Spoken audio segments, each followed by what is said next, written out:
Esportes, Entretenimento, Negócios e Esportes pelo Cedim, certificado em curso de Esportes e Marketing no Esportivo pelo INSPER e patrocínio avançado pelo Trevisan Escola de Negócios e também advogada do CSMV. Doutora Roberta, seja muito bem-vinda ao GED. E para começar, sempre para introduzir, a gente gostaria de saber como é que você entrou nesse meio, como é que você chegou no direito esportivo, a sua trajetória até aqui, se puder nos contar. Perfeito, eu vou parar de compartilhar enquanto isso, que daí eu consigo enxergar vocês. É, gente, obrigada pelo convite. Começar agradecendo a todo mundo aí do GED, da UFMG. Como eu estava falando, tenho um carinho muito especial pela UFMG, apesar de nunca ter frequentado, nunca ter nem pisado aí. Todo mundo que eu conheço é muito incrível e são realmente profissionais referência na área, né? E muitos deles que me levaram para esse caminho do direito desportivo. Como pelo menos na Sanfran era bem comum, né? Eu fiz São Francisco, USP aqui em São Paulo, e eu entrei odiando direito, não queria fazer medicina, não tava, nossa, zero afim. Aí até eu tinha um plano de começar a fazer cursinho para prestar de novo medicina. Quando eu encontrei a Atlética, me apaixonei por esportes, falei, cara, que cursinho nada, né? Não vou voltar a estudar, vou ficar por aqui mesmo. E daí eu descobri o grupo de Direito Esportivo lá da USP, né, o GED USP, e me apaixonei, que começou a dar um pouco de sentido para minha graduação. Então eu vi uma aula de Direito Internacional, não era só uma aula de Direito Internacional que eu não ligava nada. Era uma aula que comunicava justamente com o que eu estava aprendendo no GED, e isso começou a me instigar mais e mais. Foi quando eu tive a sorte de também ter uma aula da Dani no GED, tem uma foto que é bem relíquia, que, enfim, eu acho que é de 2018, que a gente tá, porra, faz tempo isso aí. Então a gente tá bem, bem menor, né, bem mais novinhas as duas, e eu achei a aula dela muito inspiradora, e conheci o Barraco também, que eu não sei se vocês conhecem, que hoje é researcher da FIFA. O Barraco foi meu primeiro chefe, mentor e um amigo de vida. E ele me puxou debaixo da asa dele, e falou assim: não, vamos trabalhar comigo. Ele estava montando uma empresa que chamava IBN Sportainment, que era com o Gianni Colau, que também é advogado da área, advogado hoje atua pelo Vasco, também já fez alguns trabalhos para Outfield, enfim, ele é um advogado dessa área. O Rodrigo Iglesias, que hoje que também é advogado da área e hoje está morando na Espanha, e o Barraco estavam fazendo essa empresa. E aí eu meio que trabalhei com eles e tal. Foi meu início nisso. Aí eu decidi que eu precisava aprender direito de verdade e passar na OAB, porque não cai. É um absurdo, um traje não cair direito desportivo na OAB. Aí eu migrei para o trabalhista. Fiquei durante 4 anos e pouco da minha vida estagiando e advogando em trabalhista, em algumas grandes bancas, então numa lei no Matos Filho, que me criou uma casca, me criou caráter também, mas eu tava com muita saudade desse meio. Infelizmente, ver só rescisão e burnout, sindicato, etc., não estava me fazendo bem. Eu vi se tinha uma vaga, por acaso, mandei mensagem para um amigo meu do JET, que na época era só um colega, e falei assim: ó, João, eu sei que você trabalha no CSMV, por acaso não tem uma vaga aí? E tinha, e daí eu tô aqui há 2 anos e meio, e o João até já saiu, já foi para a FIFA, e eu sigo aqui. E daí eu entrei com o sonho de fazer contrato de atleta, enfim, ver os bastidores e transferência, isso, aquilo, que eu acho que é o que todo mundo entra esperando. E eu acabei me apaixonando pela parte do direito comercial, de como que chega o dinheiro para o futebol, né? Além das SAFs e etc. Então, eu comecei a trabalhar mais diretamente com a Dani, que aqui dentro do CSMV é quem cuida mais dessa parte de entretenimento. E logo no meu primeiro ano eu pude trabalhar com a Puma na renovação com o Palmeiras, do contrato de patrocínio de materiais esportivos. E logo na sequência a gente fez o contrato Palmeiras Sporting Bet, que na época foi o maior contrato de patrocínio, né? Depois foi superado, mas enfim, na época foi um grande evento. E daí estou metida nesse meio desde então, e hoje a gente vai conversar um pouco então sobre patrocínio esportivo, naming rights e como tudo isso comunica com a Copa do Mundo, né? Falei aqui com o pessoal, eu acho que a ideia que eu pensei, vocês podem me interromper, pelo amor de Deus, quando vocês quiserem, é da gente ter um bate-papo mesmo, então eu vou fazer uma pequena exposição aqui com os pontos relevantes e daí a gente vai conversando. Em caso de dúvidas, já me interrompam, porque se não se deixar para falar depois, vocês vão esquecer, eu vou esquecer e fica um caos. Então só me confirmem se vocês estão vendo, que daí eu posso começar por aqui também. Beleza, boa. Estamos vendo sim. Fechou. Então, patrocínio esportivo, o que é o patrocínio esportivo? Eu acho que isso todo mundo aqui sabe, né? Então, é você, pelo patrocinador, você investir numa categoria esportiva, seja um atleta, pessoa física, um campeonato, uma federação, um clube, para que você comunique seus atributos com o seu patrocinado. E o patrocinado geralmente tem o interesse de ter o dinheiro, né? Não necessariamente só de corresponder aos atributos ali, mas de ter o dinheiro, né? Quando a gente pensa nessa associação de atributos, o que que a gente está querendo dizer, né? Por exemplo, quando a Sadia, vamos supor, fez um contrato de patrocínio com a Rebeca Andrade. O que que a Sadia estava querendo? A Sadia estava querendo mostrar, além da performance, então ter isso, o que que a Sadia, como marca de alimentos, pretendia, muito provavelmente? Pô, a doçura da Rebeca, fazer uma interlocução com ela nas Olimpíadas falando que ela ficava pensando em receita que ela via, então fazer essa comunicação e pegar uma pessoa que estava muito em exposição e conseguir difundir sua marca. Mas mais que isso, porque esse é um patrocínio pontual. Quando a gente pensa nesses patrocínios esportivos que geralmente são mais longevos, são contratos de mais de ano, você é, tem que procurar mais ou menos a lógica por trás dessas associações, né? Então, vamos supor a Sporting Bet, quando ela estava associando ao Palmeiras. Por que que ela escolheu o Palmeiras? Só porque ele estava muito bem? Com certeza é porque ela estava muito bem. O Palmeiras estava muito bem, tá? Desde já faz um tempo aí que está sempre nas cabeças e tudo mais. Então a Sporting Bet, que é uma marca que é mais voltada e pensa muito em performance, o discurso dele de se associar só a grandes nomes, Shaquille O'Neal, etc. Eles buscaram um clube que tinha isso. Então eles não investiram em um clube menor, por exemplo, com menos expressão. E por que que o Palmeiras era interessante a Sporting Bet? Porque estava fazendo um aporte de dinheiro absolutamente monumental e porque também, enfim, condizia ali com alguma das diretrizes do Palmeiras de, enfim, transparência, todos esses requisitos que se busca, né? No caso do Banco do Brasil, é outro que a gente costuma falar bastante quando a gente pensa em caso de patrocínio esportivo, né? O Banco do Brasil, pô, um banco velho, um banco que estava com a imagem um pouco desgastada no mercado, né? Principalmente quando vem fintech, bancos mais dinâmicos, com propagandas mais legais, etc. O Banco do Brasil foi começando a ficar aquele banco do funcionário público que pouco se passava de geração a geração, e daí eles vêm e patrocinam a seleção de vôlei, né? A CBV.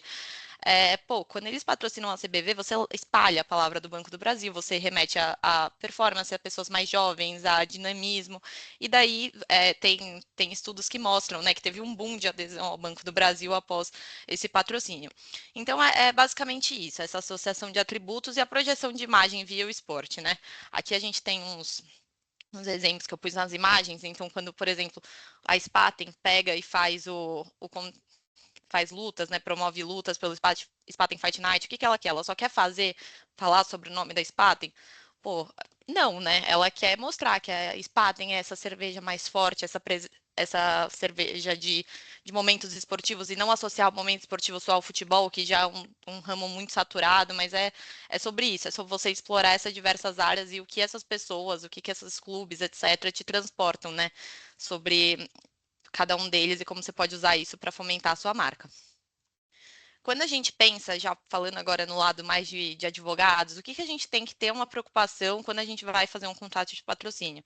Essa daqui é basicamente a receita de bolo. É lógico que vão ter especificidades de cada contrato, mas o que não pode deixar de ter? Objeto. Então, o que que você vai expor? Se vai ser só de uniforme, se vai ser backdrop, se vai ser os próprios naming rights. O que que você está disciplinando aí? Outro ponto, quais são as contrapartidas? E daí contrapartidas para todas as partes, né? Então, por exemplo, pegando esse exemplo de Palmeiras em Sporting Bet, o que a gente fala de contrapartida para Sporting Bet? A exposição, evidentemente, alguns ingressos para jogos, de repente, cadeiras, possibilidade de usar o Allianz para alguns eventos. E aqui a galera do marketing dá uma pirada e tudo que é contrapartida tem que estar previsto para não ser um problema lá na frente, né? E para o Palmeiras, por outro lado, seria o aporte financeiro. E no aporte financeiro a gente fala de bônus, a gente fala de é, reajuste a cada ano, em caso de posição, classificação, etc. Então é uma via de mão dupla, né? Prazo, naturalmente, se vai ter renovação, se você E isso é muito importante, principalmente nos casos do COB, né? Que a gente pensa em ciclos de 4 anos para você montar um ciclo olímpico, né? Então, será que me adianta um contrato de um prazo de 1 ano? Às vezes sim, dependendo do que você quer, dependendo da bolada que eles estão te dando, se conversa com o seu projeto. Mas é muito relevante que você pensar a longo prazo para, enfim, construir essa relação e fazer uma coisa mais estratégica, né? Para você não estar pegando dinheiro pelo dinheiro também, porque daí fica aquela coisa que você não consegue criar nenhum tipo de relação com nenhuma das marcas, né? Fica só aquela coisa meio overwhelming. Nossa, é marca, marca, marca, e daí no final o seu uniforme está parecendo um abadá, né? Que não é o que a gente espera, o que a gente gosta de ver. E infelizmente se vê muito. Então, pontos importantes aqui também pensar em implicações tributárias, né? Geralmente, contratos de licenciamento de imagem não tem imposto incidente, mas cria-se essa preocupação. Pô, se você está.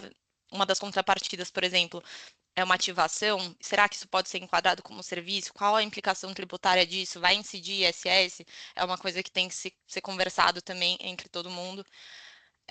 Os indexadores, então, se o contrato vai ser pago em dólar, qual vai ser a conversão que você vai utilizar, quando ela vai se dar, tem tudo isso, e vai ter reajuste anual, porque você está contratando, por exemplo, esses contratos mais longos, você está falando de um contrato de 4 anos, os seus 90 milhões de hoje não são os mesmos 90 milhões daqui a 4 anos, então vai ter esse reajuste, não vai, e são coisas que, assim, são detalhes, é uma cláusula ou outra que são milhões e milhões de diferenças, então, que é papel do advogado, de ser o chato que vai trazer isso para a mesa.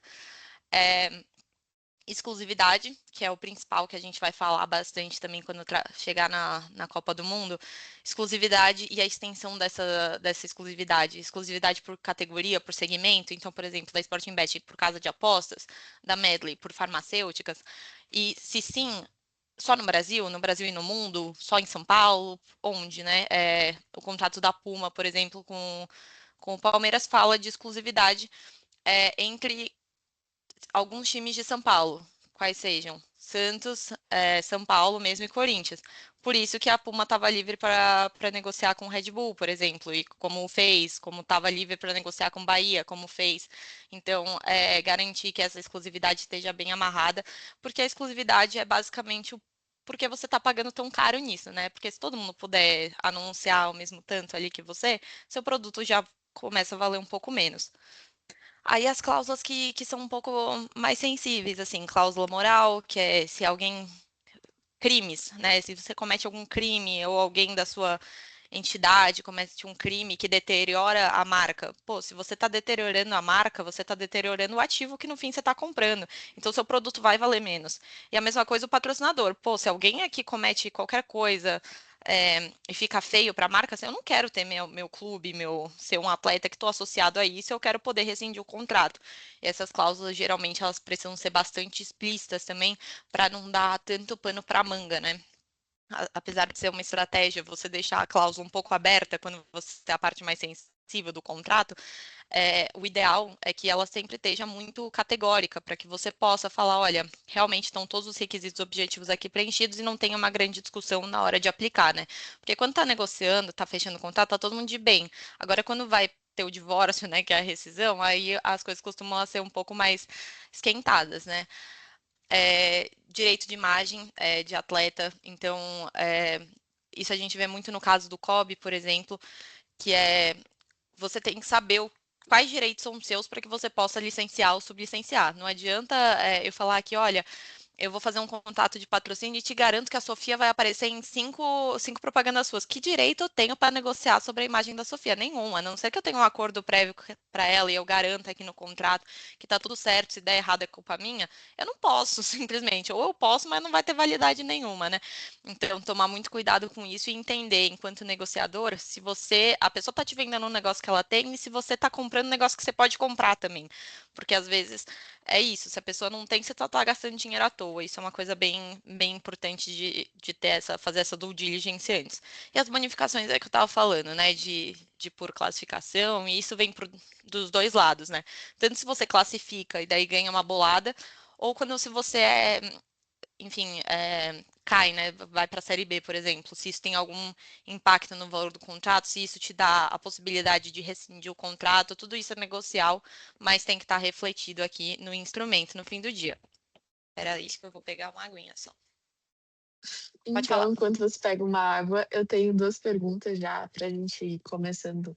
Obviamente tem bastante exposição, que é: como é que vocês classificam uma coisa que eu sempre tive interesse, é quando a gente pensa na natureza jurídica do patrocínio, e se vocês, quando vão fazer um contrato, vocês, por exemplo, diferenciam, porque é bem diferente, por exemplo, um patrocínio para Rebeca Andrade do que botar o do Uberlândia, que mudou temporariamente com o patrocínio master o nome do clube. Como é que vocês diferenciam esse tipo de patrocínio e se vocês consideram que tem uma natureza jurídica diferente na hora do contrato? Eu acho que depende muito das contrapartidas, né? Então, na maioria das vezes, quando você fala de patrocínio, você está falando de patrocínio mesmo e de licenciamento de imagem. Então, na verdade, é só licenciamento de marca, de imagem, então a gente enquadra nisso. A depender se vai ser, por exemplo, uma parceria, que a gente já viu casos também em que você entrega muito mais produto, por exemplo, um contrato com uma farmacêutica não, com um laboratório, né, um laboratório de exames. O contrato tinha como fundo ali que você vai publicizar minha marca, licenciamento de imagem, e como contrapartida eu vou te dar exame de graça. Então você tem os serviços, né, um contrato de prestação de serviços e um contrato de licenciamento de imagem que a gente chama genericamente de contrato de parceria. E daí dentro do contrato você tem essas subdivisões em que teriam também aí implicações tributárias, enfim. Certo, muito obrigada. Acho que a gente pode continuar a apresentação? Se ninguém tiver mais perguntas sobre o tópico, obviamente. Fechou. Com qualquer coisa, vocês gritam. Só aqui para pensar também, algumas questões de regulação de publicidade, aqui eu listei um monte de lei, normativas, etc., que tudo isso, no fim, tá um pouco relacionado. Então, você tem o CONAR como a mãe dos regulamentos aqui que você vai ter de diretriz.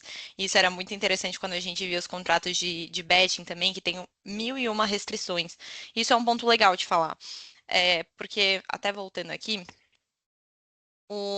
nos contratos, o nosso objetivo no contrato sempre é prever problemas que vão ter lá na frente e você já ter isso regulado. Então, no caso de betting, por exemplo, lá no início, eu não sei se vocês se recordam, mas em 2024 estava num período de transição entre a regulamentação e etc. E as empresas tinham prazos em 2024 para se regularizar para que elas tivessem a licença definitiva lá em 2025. Só que todo mundo sabendo disso foi fazendo os contratos em 2024 mesmo, já cada bet assegurando seu time para começar a valer de fato para a temporada seguinte, etc., porque são contratos muito custosos, eles são difíceis de serem feitos, serem fechados. E daí você tinha algumas instabilidades maiores que o normal. A primeira delas sendo: esse cenário legislativo é completamente instável. Se amanhã dá uma louca no Congresso e eles tiram isso daqui, a bet não vale mais. Revoga tudo, não pode, tudo legal, etc. Pô, você tem que ter alguma cláusula de saída para as duas partes aqui, porque esse contrato para de ser interessante para a patrocinadora muito rápido. É até um conceito do civil da onerosidade excessiva do contrato, né? Poxa, se eu não posso mais atuar no Brasil, primeiro que fique legal começar a divulgar minha marca, segundo que, pô, por que eu vou querer fazer propaganda aí? Por que eu vou te pagar milhões de reais para você nem exibir minha marca, nem poder atuar? Então, a gente costumava prever, e a gente fez alguns contratos de patrocínio de apostas nesse período, em que, olha, se mudar qualquer coisa na legislação que pare de permitir vocês de atuarem, a gente rescinde isso aqui, você não me deve nada, eu não te devo nada, cada um segue teu rumo. Agora, se você perde sua licença, tá tudo normal, a regulação pode ainda atuar, etc., mas você perde sua licença porque você descumpriu qualquer requisito legal, ou seja, é culpa sua, então você me paga uma multa e eu começo a eu posso sair desse contrato. Por quê? Porque assim, ó, tá todo mundo regular. Você fez alguma coisa e não tá mais regular, você me paga e eu vou casar com alguém que esteja regularizado que vai me pagar outra fortuna. Porque também não seria justo, né? Você tem esse prejuízo na sua reputação por estar se associando a uma bet, por exemplo, que estivesse irregular, então ela te indeniza ali numa multa e você rescinde o contrato e vai assinar com outra. Então são coisas também que a gente previa para você deixar um pouco mais equilibrado. A mesma coisa quando a gente fala sobre regulamento de competição. Na época do contrato com a Sporting Bet, uma discussão que se teve, que era natural que se tivesse, era por conta da Copa do Mundo de Clubes. Então, o Palmeiras ia disputar dali a alguns meses a primeira Copa do Mundo de clubes, daquela no novo formato, etc., e que tinha tudo para ter a exposição que teve, que foi monumental, etc. Então, todos os patrocinadores dos clubes que iam jogar estavam muito atentos a isso, né? Falando, poxa, vai ser meu momento, né? Se o clube for avançando aqui, milhões e milhões de pessoas vão ver minha marca, vou estourar. Só que, se no Brasil o esquema de regulação de apostas é difícil, nos Estados Unidos, com o federalismo, que é cada estado tem sua coisa, é mais difícil ainda. Então, pode ser que eu estivesse jogando em Atlanta e pode fazer patrocínio de betting, e eu fosse na próxima fase jogar em Nova York e daí tivesse limitado. Então, uma solução também para já antevendo esse tipo de problema é você delimitar no próprio contrato que, olha, não faz sentido você tirar cota de patrocínio meu, porque ó, eu estou programando todo o meu ano achando que eu vou receber tantos milhões. Então, se eu for proibido, porque o campeonato XYZ, o estado XYZ não me deixa exibir sua marca, eu não posso ser penalizado, eu não posso ter um pênalti financeiro, porque eu estou programando esse dinheiro. Então, o que a gente pode fazer, e isso era uma conversa que se tinha, é direitos substitutos. Então, eu não vou poder mostrar sua marca nesse jogo, mas eu posso te fazer uma ativação depois que tenha um valor correspondente. Lista algumas ativações que tenham custos e vantagens, né, para o patrocinador equivalentes e faz esse bem bolado, porque daí não fica ruim para ninguém. Eu tô te tirando um negócio que infelizmente não é culpa minha, mas eu tô te dando aqui outra coisa e você não mexe no dinheiro que a gente combinou. Então o contrato, na verdade, é sobre quase um jogo de xadrez. Você ficar pensando em problemas lá da frente para já pensar em soluções e isso, quando virar um problema, a gente já ter tudo delimitado, já ter um guia de como agir. Porque regulamentos de competições, e a gente vê isso agora na FIFA e na Conmebol também, regularmente. A Conmebol tem seus parceiros exclusivos, por exemplo, a própria Sporting Bet.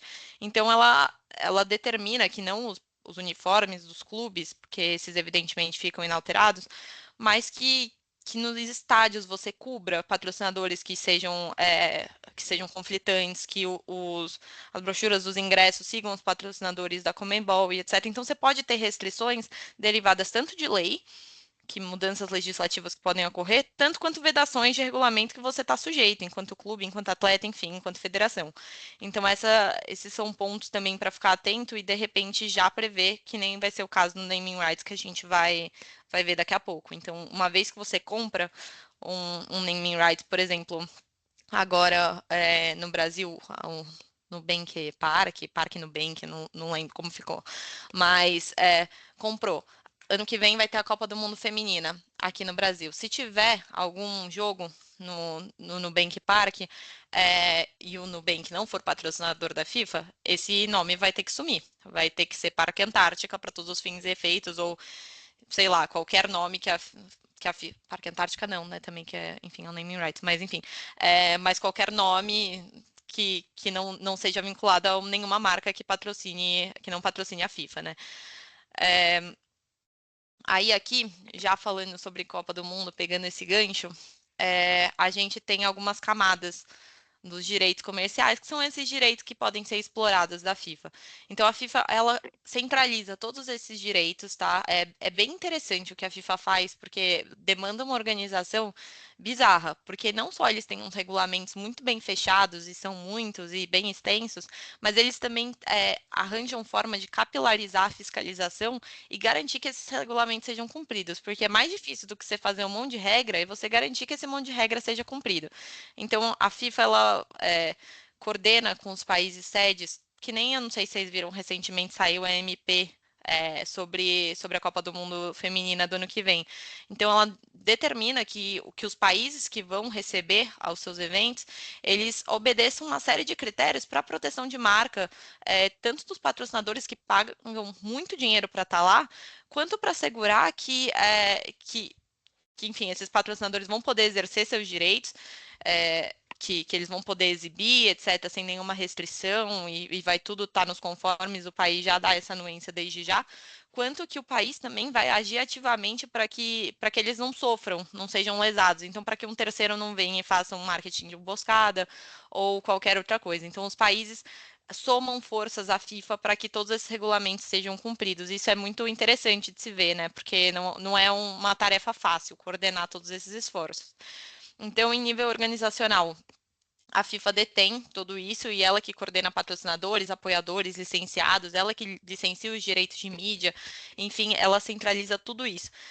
Até mesmo produtos licenciados. Então, no caso da Copa do Mundo de Clubes, cada clube que tivesse interesse em produzir um produto licenciado, então, sei lá, supondo aqui, um porquinho do Palmeiras com o logo da Copa do Mundo FIFA, ele tinha que ser produzido exatamente nos conformes ali da FIFA e que eram obrigações muito, muito extensas, tinham que ter seguros absolutamente restritivos para garantir justamente o padrão de qualidade FIFA, padrão FIFA aqui, ó. Então você compromete, você vai se comprometer com todos os fornecedores, etc.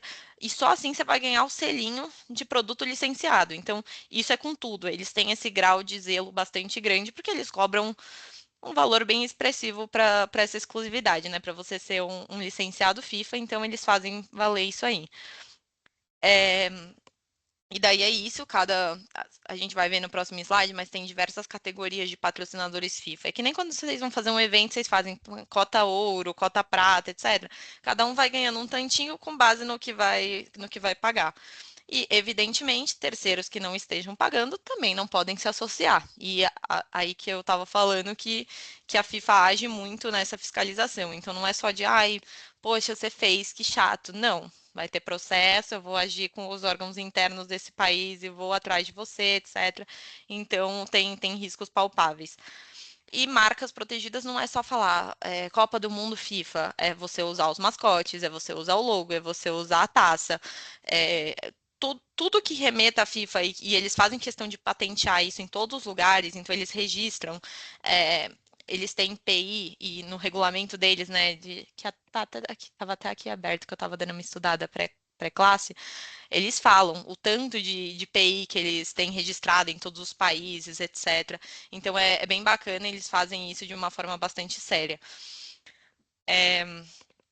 E para fins de estudo, tá? Eu estava liberada a usar, porque vocês vão ver que eu usei bastante aqui a identidade visual deles, mas para fins de estudo aqui acadêmicos não tem problema. Inclusive no manual deles eles falam de, por exemplo, vocês vão lá no jogo e postam, hashtag Copa do Mundo FIFA de Futebol 2026, né? Como se todo mundo postasse hashtag hoje em dia.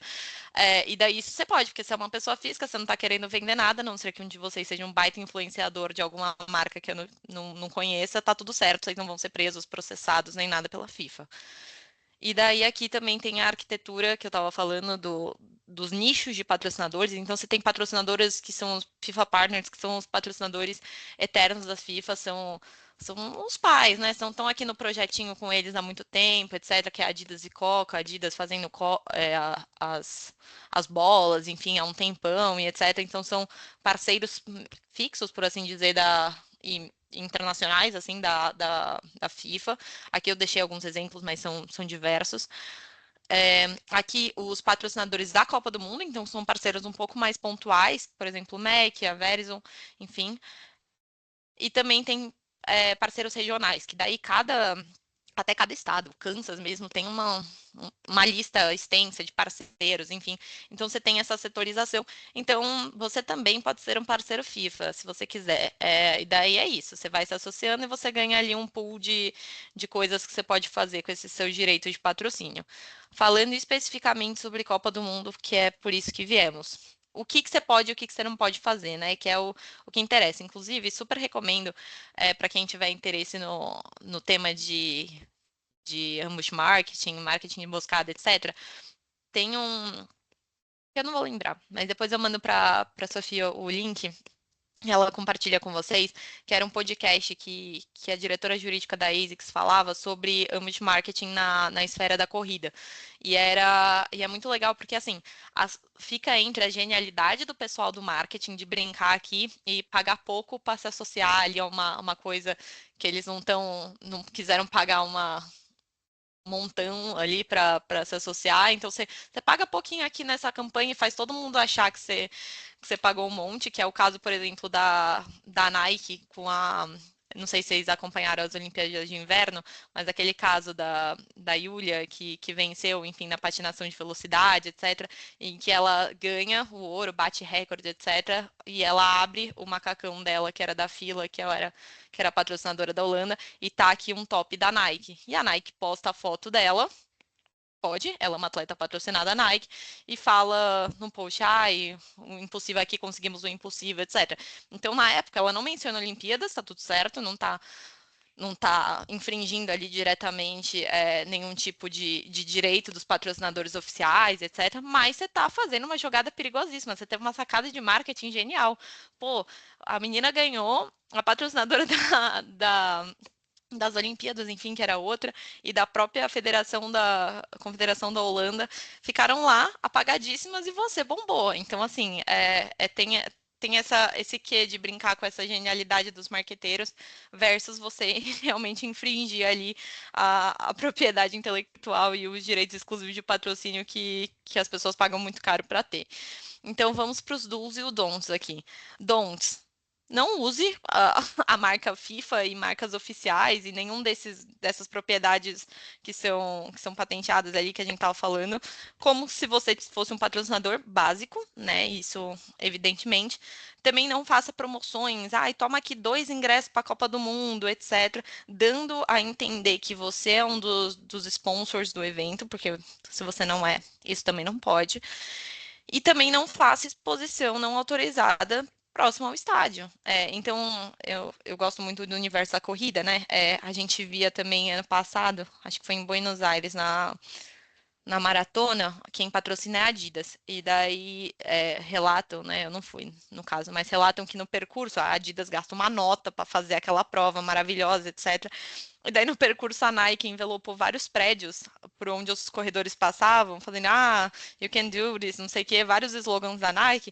Então, para o torcedor ali que estava ou torcendo, ou para o corredor que estava fazendo a prova, você olha, você vê a ativação de marca da Nike. Então, assim, a Adidas que pagou um monte para estar ali fica meio esquecida. Isso não pode, evidentemente, né? E isso a FIFA fala até de raio de proximidade do estádio, de você vedar esse uso de propagandas. Agora eles têm mais uma preocupação também com não fragilizar pequenos negócios. Então, assim, se você está acostumado a vender algo nas proximidades do estádio, não é que você precisa parar de vender algo que seja da marca. Você tem uma loja lá que você vende camisas sei lá, bolas da Nike. Você não precisa parar de vender se isso é seu habitual, só que você não pode fazer uma ativação ali, porque, enfim, foge do habitual, etc. Então ela faz essas ponderações, mas basta ter o famoso bom senso aqui, né? Também. É a mesma coisa, pode linguagem genérica, então é óbvio que todas as marcas vão querer falar sobre Copa do Mundo de algum jeito. E embora você não possa usar a expressão Copa do Mundo, você pode falar assim, vem torcer para o Brasil, por exemplo, sei lá, qualquer coisa assim, sabe? Então você pode aproveitar do contexto que mexe muito, enfim, e fazer referências um pouco menos óbvias, né? Que isso tá dentro. E também você pode, justamente isso, explorar o contexto, as seleções, desde que você seja patrocinadora dessa seleção e tal, e seguir. Então, só que assim, fica muito mais interessante seu produto de marketing se você for patrocinador de tudo, né? Então, a Ambev, que é uma patrocinadora da FIFA, e também patrocina a seleção brasileira, e pessoalmente o Ancelotti, eu não sei se vocês viram, mas eles fizeram um mini filme sobre Eu até deixei aqui o link depois para quem quiser ver, porque tem 3 minutos, eu não vou passar agora nenhuma condição. Mas é muito legal o que eles fizeram com o Ancelotti, enfim. Então, fica muito mais completo, né? Então, se você quer realmente fazer uma coisa legal, o legal é você patrocinar tudo e todos. É que o dinheiro às vezes não cabe, e daí você tem que optar por ser mais sagaz do que qualquer outra coisa. Aqui vamos de riscos de marketing de emboscada, tá? Aqui tem uns exemplos um pouco bobos, são os exemplos que a FIFA põe no próprio manual dela. Que são, para fins informativos, editoriais, etc., é óbvio que você pode falar de Copa do Mundo. Então, não é que o GE não vai poder falar da tabela da Copa do Mundo ou enfim, da programação da Copa do Mundo. Não, isso pode ser informativo, etc., até produtivo que você fale, que você use o logo, enfim, para chamar a atenção do espectador e atrair pessoas para verem isso. O que você não pode é associar isso muito próximo de uma marca aleatória que não patrocina. Então, isso aqui, tudo que cause essa associação indevida, tá proibido. E aí, de novo, a gente volta pro bom senso, né? Que aqui são exemplos meio bobos, porque aqui é muito óbvio que não pode, né? Mas na vida real você tem contornos um pouco mais interessantes disso. Então, os editorial informativo e publicidade de verdade, que torcendo pelo futebol, que é o exemplo que eu tinha dado, pode.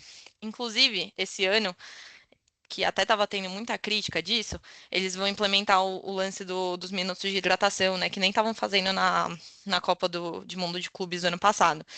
E para os atletas, isso são minutinhos para beber uma água, e para os marqueteiros e marcas, isso é exposição. Papapá, joga mais marca aí. E o que a FIFA permitiu?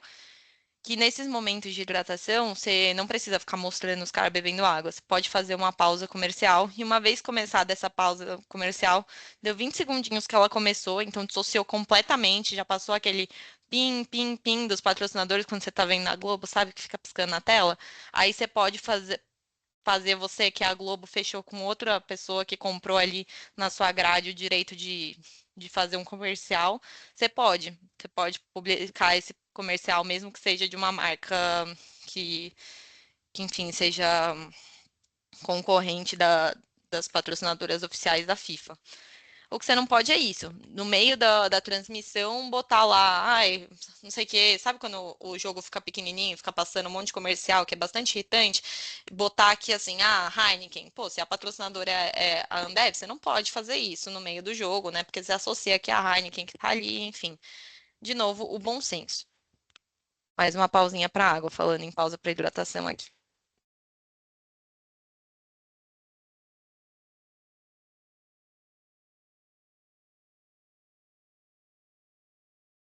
E chegamos no naming rights. Naming rights, que está muito em voga atualmente. Inclusive, o Renan me proibiu de fazer piadas de nu com mineiro pela Nubank Park, então não as farei.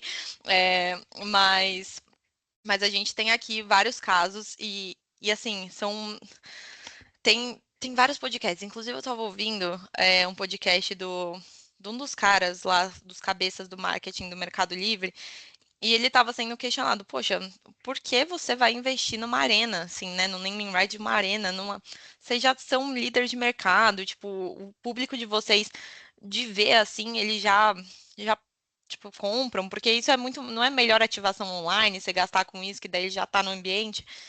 E o cara explica, e é o que a gente vê também com o Nubank, que naming rights é muito mais do que a visibilidade de marca.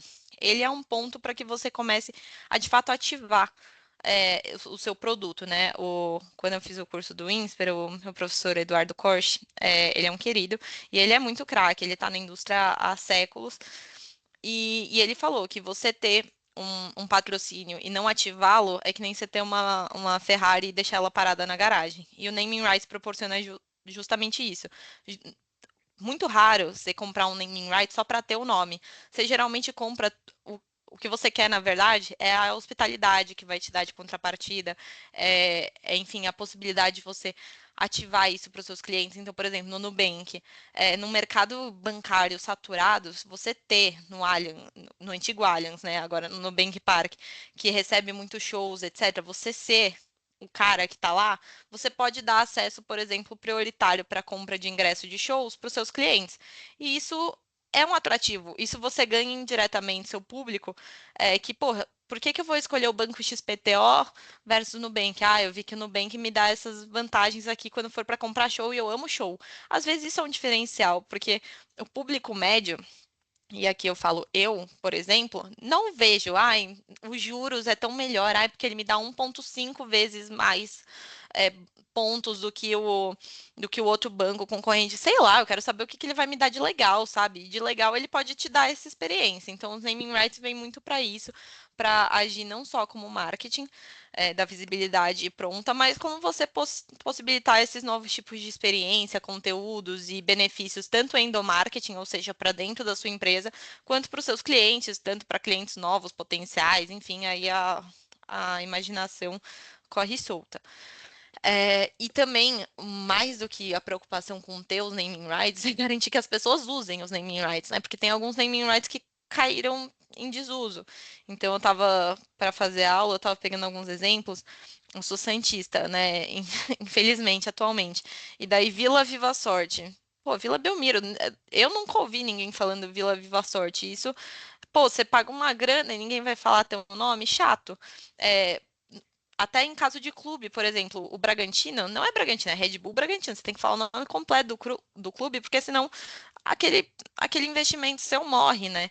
E isso tem muitos contratos. Isso a gente, como advogados, paladinos dos direitos adquiridos, a gente tem que garantir que isso esteja em contrato. Então, por exemplo, você vai fazer aqui um contrato com um broadcasting, sei lá, com uma Globo da vida. Você tem que, na medida do possível, tentar impor no contrato que, no caso do clube, que você vai falar Red Bull Bragantino. Eu sei que é uma marca, mas é o meu nome. Aderir a essa marca. Você tem que falar meu nome completo. Você não pode falar só Bragantino. Você tem que se esforçar para adotar os nomes tanto dos clubes quanto das arenas, né? Porque, enfim, senão o produto ele deixa de fazer sentido um pouco. Então, Arena MRV, não sei se tem torcedores do Galo aí, Morumbis é genial. Você tem que usar, né? Não adianta também só comprar e não ter lá. E por que que naming rights é muito interessante quando você fala de Copa do Mundo? Porque, como a gente viu, a FIFA gosta muito dos patrocinadores dela, como deveria. Então, principalmente nos Estados Unidos, que é uma festa de naming rights, você vai em qualquer estádio, nunca tem um nome normal, é sempre o nome de uma marca. A FIFA quer garantir que isso não prejudique a exclusividade que ela vendeu para os patrocinadores dela. Então, vocês vão ver nessa linda e elaboradíssima arte que eu fiz, que eles têm essa questão do clean venue. Então, ó, eu sei que você chama Nubank Arena, por exemplo, MetLife Stadium e tal, mas agora você chama só Estádio de Nova York, porque infelizmente você, MetLife, não me patrocina, então não quero nem saber. Então, dê um jeito de cobrir tudo isso e paciência. Paciência, quisesse aparecer, tivesse me patrocinado. Então a FIFA exige e ela é muito clara nisso. E não é de hoje. Então, por não ser uma novidade, também é algo que já dá para prever nos contratos. Então, quando eu estava falando do Parque Nubank, não tive a oportunidade de olhar esse contrato, mas assim, suponho que já tem alguma previsão sobre isso, que é recomendado. Então, assim, se eu tiver alguma limitação, de novo, vamos para as limitações regulamentares, para exibir o nome, como é que eu posso te recompensar? Eu te recompenso de alguma forma? Quem que vai ser responsável por tirar, por cobrir esses letreiros enormes e tal? Porque não é um gasto trivial também. Tudo isso tem que estar em contrato. Você vai descontar do meu valor ou não? Ou a gente já está prevendo que, olha, eu estou te cedendo os naming rights quando eles puderem ser cedidos. Então, assim, quando o naming rights não é nem meu, assim, para eleger ali, porque o regulamento me veda, isso já não está incluso, ou está incluso e a gente vai tirar depois, como é que vai ser? Essa cláusula também de cooperação obrigatória. Então, assim, olha, eu não tenho opção de não ter o meu estádio aqui. Então, você já, desde já, compromete-se e garante que não vai apresentar nenhum empecilho para que essa arena esteja na Copa do Mundo, enfim. Então, tudo isso é bom ter em contrato e é bom pensar desde logo. Aí aqui eu trouxe alguns exemplos do que a gente tava falando. Então, MetLife, New York, New Jersey Stadium. E quando teve isso na Copa do Mundo de clubes, uma galera ficou meio confusa, porque não sabia onde era, né? Porque são uns nomes que não existem, né? Tipo, você fala do nome do lugar, mas assim, as pessoas às vezes não sabiam onde era. Então, você tem algumas alterações aqui de nome que as pessoas vão precisar se situar justamente por conta dessa política e princípio do clean venue. E é isso. Bom, é só isso mesmo, aparentemente. Já acabou aqui a apresentação. Se tiverem dúvidas, fico aí super à disposição. Obrigada.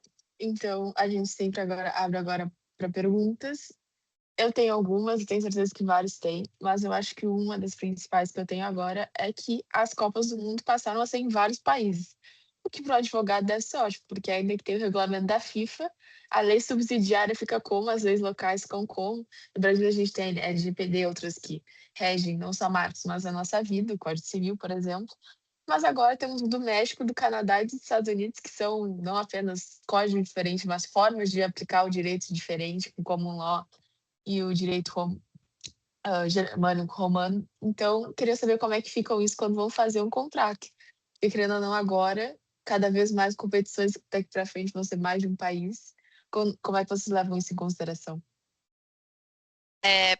Olhando os contratos que a gente já teve a possibilidade de olhar com a FIFA geralmente impõe uma minuta contratual dela, tá? Que é uma minuta bem padrão. Eles já, quando eles enviam essa minuta para análise, eles já fazem 1000 disclaimers, assim, de olha, analisa, mas é meio que isso. Tipo, eu só vou mudar o que for muito, muito, muito essencial. Então, geralmente, lá já tem definido qual vai ser o entendimento em questão de lei aplicável. Então, geralmente se fala de regulamentos FIFA, então você tem que seguir mais do que tudo os regulamentos FIFA, justamente porque ela costuma fazer essa parceria, então é condição sine qua non para você sediar um evento FIFA que você concorde com os requisitos que a FIFA te impõe. Então você tem meio que vários leis e regulamentos, mas todos confluindo para um mesmo lugar, que é o lugar que a FIFA quer. E questão de foro, geralmente você já tem ali definido, se eu não me engano, os contratos que eu vi era alguma arbitragem, eu não vou lembrar qual, mas, mas você tem já essa disposição, mas definitivamente é algo que só funciona porque a FIFA faz esse trabalho preventivo de fazer com que todas as legislações estejam harmonizadas ao que ela entende pertinente e o que ela entende essencial. Porque se não tiver isso, você não tem o evento aí, paciência, que era basicamente o que a gente teve no Catar quando tinha a questão de venda de bebida alcoólica, etc. E patrocínio da Bud. Pô, uma das minhas maiores patrocinadoras é uma cerveja e eu tô num lugar que você não pode beber, assim, não faz muito sentido. Então, qual o acordo que você vai fazer com a galera local ali, com os governos, para possibilitar que o evento se dê da forma que ele precisa ser dado na visão da FIFA? Certo, muito obrigada. Então, gente, temos várias questões que é algo que eu gosto bastante para gente internacional, mas sei que o João tem uma pergunta. Então, vou abrir para os outros para não ficar só um bate-papo de frente com Sofia, ser de fato uma conversa com o grupo. O Guilherme está com a mão levantada. Pode falar, Guilherme, ou enviar pelo chat, a É, gente vê. boa noite, vocês me escutam? Tudo.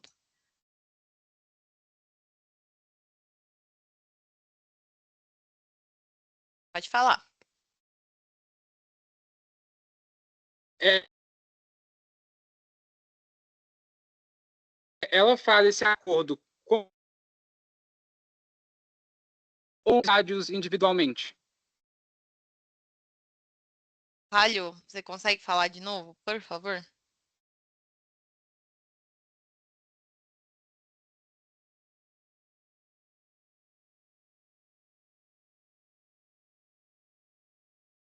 Acho que eu voltei, acho que eu caí, né? Boa, agora sim. Ah, desculpa. A minha pergunta tinha sido se a FIFA ela faz essa exigência dos naming rights com o país sede ou se ela fecha esse acordo com cada estádio que ela escolher para ter os jogos. Não, é com o país sede, geralmente, assim.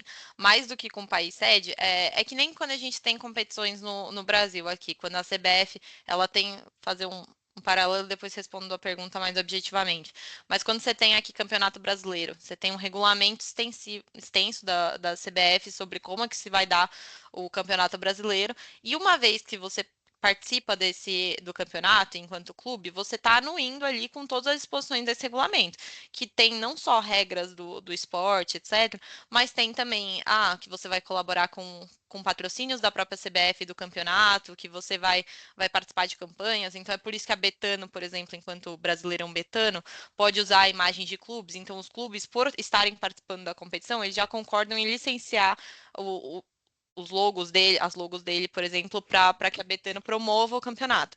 Então, a FIFA tem mais ou menos a mesma lógica. A FIFA tem uma porção de regulamentos que elas têm essas diretrizes, e uma vez que você concorde em sediar o evento e fazer parte dele, ou seja, ser uma das praças esportivas, por exemplo, você tem que concordar com as diretrizes. E uma delas é da Clean Venue, então você tem que concordar em extirpar os naming rights que estejam em desacordo com os patrocinadores FIFA. Então, é uma coisa mais geral. Entendi, obrigado. Imagina. E de forma alguma a alocação de custos é que você falou, fica entre a exposição da marca e a administradora do estádio, né? E já que é uma coisa que é exigência do país, isso não vai para o governo de nenhuma forma, né? Não, Ah, tá. Obrigado. imagina. Não via de regra, né? Se alguém fizer algum ajuste em contrário aí, porque decidiu negociar, são outros 500, mas via de regra não.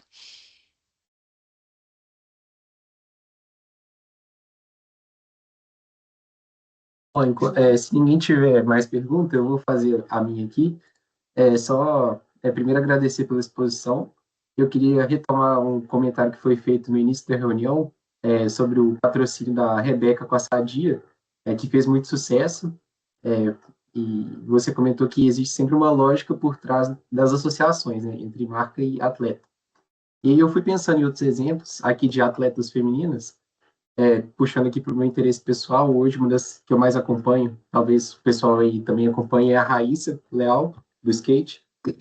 E anotando aqui as que eu lembrei, ela é patrocinada pela Nike, né, material esportivo, Monster, de bebida energética, Volvo, e começou até mesmo antes dela fazer 18 anos. É o Banco do Brasil, que investe em vôlei, surf, skate, várias modalidades, e também a Vivo. E aí eu queria te perguntar, talvez aí, não sei se você pode trazer alguma curiosidade de outros contratos de patrocínio com atletas femininas. Assim, acho que existe hoje um movimento de crescimento do esporte feminino. Ano que vem a gente vai ter Copa do Mundo feminina aqui no Brasil. As duas últimas Copas do Mundo femininas também foram um sucesso, né, em 2019 e 2023. E a gente vê hoje uma atleta como a Raíssa, de um esporte que até pouco tempo não tinha tanto interesse do público geral como é o skate, tendo esses patrocínios de marcas muito grandes. Então, eu queria saber a sua visão em relação às atletas mulheres, né, as femininas, que têm hoje um potencial muito grande, que vêm sendo exploradas mais pelas marcas, e qual que é a sua perspectiva aí para o futuro em relação a elas? Bom, eu sou meio aficionada na Raíssa também, eu acho ela sensacional e eu acho que ela, principalmente ela, assim, junto com a Flavinha Saraiva, talvez, vem no Brasil inaugurar o atleta influenciador, né? E daí que isso por si só é um ativo. Então você tem muito interesse das marcas, porque são pessoas que conseguem te aproximar do esporte, não só por causa de resultados, mas porque as pessoas são fascinantes em si. Que é a mesma lógica de você ter um documentário, uma série documental da Netflix sobre a Fórmula 1. Pô, as pessoas não são das mais carismáticas lá, né? Mas uma vez que você tem uma série vendo a vida da pessoa e o influenciador nada mais é isso, só que diariamente, você cria esse interesse muito grande das marcas, enfim, de ver. Até aquela atleta que me fugiu o nome agora também das Olimpíadas de Inverno, que era americana e chinesa, enfim, compete pela China, que é uma super influenciadora, etc. Então você tem muitas marcas prestando atenção nisso, porque vem dois em um, né? Você tem uma super atleta no seu pool de patrocinados ali, e você tem uma pessoa que é super boa em comunicação. Então você tem essa diferença. Você vê, por exemplo, depois que ela ganhou o ouro nas Olimpíadas, a Bia do judô, ela fez diversas comerciais, etc. Só que mesmo com o ouro, ela não tem patrocínios tão relevantes assim, tão marcantes. é, do que, por exemplo, uma Raíssa, que é uma pessoa muito mais expressiva, etc. Então, acho que as marcas estão cada vez prestando mais atenção nisso, nas características pessoais delas, e apostando, principalmente no Brasil, em que você tem no nicho olímpico, sobretudo, muita relevância feminina, né? Então, você vê isso das últimas Olimpíadas, o número de mulheres não só que se classificam, mas que ganham medalhas está cada vez maior, enfim, é mais relevante comparativamente aos homens. Então, as marcas prestam muita atenção nisso. E vão fazendo esse jogo criativo mesmo, de fazer essas associações imediatas. Então, acho que tem cada vez mais espaço para isso. E é uma preocupação muito grande que você vê não só, por exemplo, Cazé falando, mas também o Kobe fazendo um trabalho muito, muito legítimo nisso, de você trazer patrocinadores e pessoas ali junto a esses atletas para todo um ciclo, para toda uma vida, e não só ali no momento que ele está tendo exposição porque ele classificou para uma Olimpíada, porque ele foi bem nos Jogos Olímpicos, enfim. Então é algo que eu vejo bastante as marcas prestando mais atenção agora e querendo ou não um patrocínio um pouco mais barato, né, do que você ter grandes investimentos e tudo mais. Então acho que tem tudo para crescer com certeza. Isso que você falou é muito legal. E falando agora, já saindo um pouco do foco, tal qual o João, sou bem fã e contra. Mas só para problematizar um pouco uma questão que é uma teoria da conspiração, mas eu achava muito legal, que é o Armand Duplantis, que é sueco, americano, mas só que ele compete salto com vara e ele quebrou 15 vezes em sequência o próprio recorde. Existe a teoria da Gênio. conspiração que ele quebra o recorde de 1 centímetro por vez, que o patrocinador dele dá 1,5 milhão por vez que ele quebra o recorde. Ele já quebrou 15 vezes consecutivas. Ele Você acha hackeou que... o jogo. É. Não, ele conseguiu o eterno, tipo, no The Sims, quando você consegue dinheiro eterno, Exato. ele tá fazendo isso. Só que uma coisa que eu penso é como isso pode afetar o esporte, porque eles têm metas, por exemplo, é possível, e eu acredito muito que ele podia ter em um ano quebrado só 5, 10 centímetros, ao invés de quebrar de 1 em 1. Só que ele escolheu, não sei se escolheu ou se é a capacidade dele, nunca provaremos isso na vida, em quebrar de 1 em 1 e consequentemente ganhar mais dinheiro. Você acha que alguns patrocínios podem ser, não seria maléfico ou ruim para o esporte, mas que afetem os recordes e a produção esportiva devido ao dinheiro, que obviamente é uma contrapartida muito boa aos esportistas e necessária também, Baita obviamente. pergunta, tá? Que gera uma lógica meio perversa, né? É isso, de você não alcançar seu máximo potencial, porque toda vez que você alcança um pouquinho, você ganha um pouco mais. Eu acho que em pequena escala, então quando você olha esse caso isolado, talvez, porque é isso, a gente não vai conseguir provar, mas é tão raro você ter alguém com essa capacidade, então alguém tão fora da curva para quebrar um recorde que já é bizarro e para quebrar sucessivamente esse recorde. Então eu acho que é tão a exceção da exceção que isso não tem capacidade de lesar a integridade esportiva, enfim, a performance esportiva como um todo. Mas definitivamente é algo que para os próximos contratos, então, para uma renovação dele, por exemplo, eu já teria mais cuidado ali de qualquer recorde, será? Ou será que mais tantos por cento ali? Porque, pô, senão vira loucura. Ou você pôr você vai ganhar tantas bonificações até somar tantos milhões. Porque senão fica uma loucura, pô. É isso. Mas acho que, assim, para isso ser lesivo, precisaria ser um pouco mais fácil. É muito. Se a métrica for sempre essa de bater recordes mundiais, eu acho bem limitado o nicho de pessoas que conseguem fazer essa proeza.